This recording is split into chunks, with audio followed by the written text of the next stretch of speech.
Alors aujourd'hui, on va parler de comment produire plus quand on a un tout petit potager. Peut-être que tu t'es déjà posé cette question. Alors, soit tu es déjà un petit peu plus expérimenté. Généralement, on se pose cette question quand on a déjà quelques années de potager ou quand on a déjà tout planté. Tu vois, ça y est, tout est déjà planté. Tu dis, bon, bah maintenant, comment je vais pouvoir améliorer tout ça, aller plus loin. C'est-à-dire que tu as fait ta base, tu as déjà planté tes légumes indispensables et tu dis, bon, bah comment est-ce que je vais pouvoir faire pour avancer et produire plus. Et c'est un petit peu normal de penser comme ça, tu vois, de vouloir avoir plus de légumes parce que finalement on passe du temps, on met de l'énergie et concrètement on attend souvent un retour sur investissement, on attend un retour via des quantités de légumes assez intéressantes. Et comment avoir plus de légumes quand on a un petit potager, quand on a un petit jardin? On peut pas toujours agrandir, tu vois, moi c'est ce qu'on m'a conseillé, on m'a dit bah vas-y agrandis, comme ça tu auras plus de surface et comme ça tu pourras cultiver davantage. Alors effectivement, ça me semble la réponse la plus cohérente. Le problème, c'est qu'il faut rester à échelle, c'est-à-dire que 1 mètre par-ci, 1 mètre par-là, et puis ton potager, il aura pris tellement de place dans ton jardin que tu vas te retrouver à accueillir tes invités dans ton potager. Enfin, j'exagère, mais concrètement, bon après tu me diras une petite remarque à moi-même, plus besoin d'assiette. En gros, tes invités se retrouvent dans ton potager à accueillir directement leurs légumes. Il y a un concept à créer là-dedans. Mais revenons à nos moutons. Concrètement, tu peux pas toujours, quand tu as un petit jardin, on peut pas toujours agrandir comme on veut.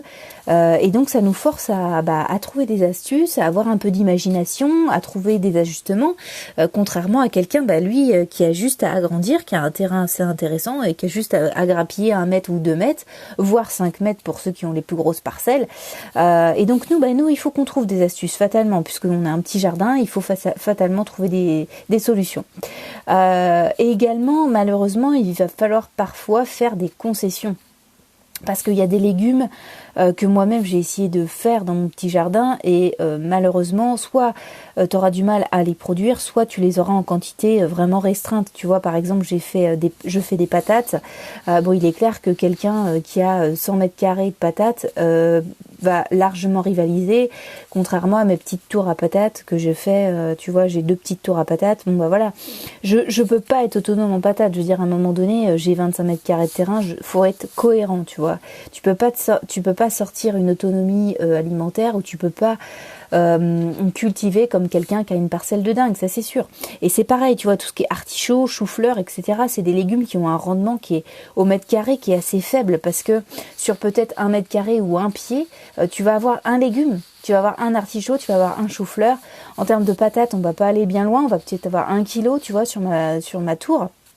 On va pas aller bien loin, tu vois. T'en es loin pour avoir ta petite raclette. Donc concrètement, ou ta tartiflette, ça va être compliqué, tu vois, cet hiver, si tu comptes sur ta tour à patates pour faire ton autonomie alimentaire. Et au contraire, on va privilégier, et tu l'as déjà vu, on va privilégier des légumes style les courgettes, les concombres, les tomates, qui ont un rendement au mètre carré qui est bien plus important, et un rendement au pied qui est beaucoup plus intéressant. C'est-à-dire que tu vas planter un pied et tu vas récupérer plusieurs kilos. Et si tu es au petit soin avec tes légumes, tu vas récupérer des quantités assez intéressantes. Et là, effectivement, sur un petit potager, là, c'est intéressant, tu vois. Néanmoins, il faut quand même réfléchir un petit peu et pas continuellement planter que des courgettes, que des tomates, etc. Peut-être que tu as aussi envie d'autres choses. Et c'est là où il va falloir faire des concessions, donc notamment des concessions au niveau des types de légumes, mais des concessions au niveau de ta diversité. C'est-à-dire que entre mettre un pied d'artichaut ou mettre un pied de courgette, déjà, je te l'ai dit, ton rendement il va être différent, mais c'est au détriment aussi de ta diversité. C'est-à-dire que tu vas pas pouvoir avoir une diversité intéressante dans ton jardin. Donc c'est vraiment un équilibre, trouver un juste milieu entre le rendement, c'est-à-dire avoir une quantité intéressante de légumes, mais également une diversité intéressante. Et là, c'est toi qui vas pouvoir jauger, te dire là, j'ai un petit peu de place, j'ai réussi à au moins caler tous mes légumes au rendement intéressant. Je peux peut-être, si j'ai un peu de place, pouvoir caler des légumes qui ont un peu moins de rendement, style chou-fleur, brocoli ou même une tour à patates, pourquoi pas expérimenter. Donc c'est vraiment un équilibre. Et comment comment réellement produire quand on a un petit potager, parce que finalement un équilibre c'est intéressant. Moi j'ai commencé à réfléchir un petit peu à des solutions, à des astuces, et j'ai commencé à partir un peu à la verticale, c'est-à-dire que tout ce qui finalement au pied de chaque légume, si tu vas voir par exemple une tomate ou même un concombre ou une courgette, tu vois que finalement eh bien la place au sol est assez réduite finalement, et que une fois que, tu vois, ça va peut-être prendre 10 centimètres. Après, si tu répartis bien les branches, etc., et que tu les mets sur un support vertical, donc ça peut être grillage, ça peut être un tuteur, etc., eh bien ça, c'est une bonne idée parce que finalement, la surface au sol est petite et finalement, tu vas pouvoir avoir quand même des légumes. Et là où tu aurais mis peut-être 1 ou 2 pieds, tu vas pouvoir en mettre beaucoup plus. Donc ça, c'est intéressant, ça peut être pas mal, tu vois, si tu as des murs, si tu as du grillage autour, ou si même tu as des tuteurs, ça peut être intéressant de partir à la verticale. Donc ça, c'est à réfléchir dans la conception de ton potager.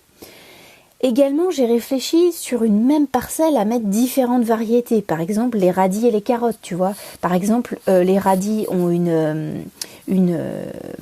un rendement assez rapide, c'est-à-dire que dès le mois de mars, je peux commencer à mettre des radis et des carottes en même temps. Et au moment où mes radis seront disponibles, c'est-à-dire au bout d'un mois, voire 5 à 6 semaines, si vraiment j'ai pas fait attention pour les arroser, eh bien, ça veut dire qu'après, je vais pouvoir les enlever, récolter une première tournée de radis et après ça laissera davantage de place sur mes carottes. Donc finalement sur la même parcelle, eh bien j'aurais eu 2 légumes différents. Donc ça c'est pas mal.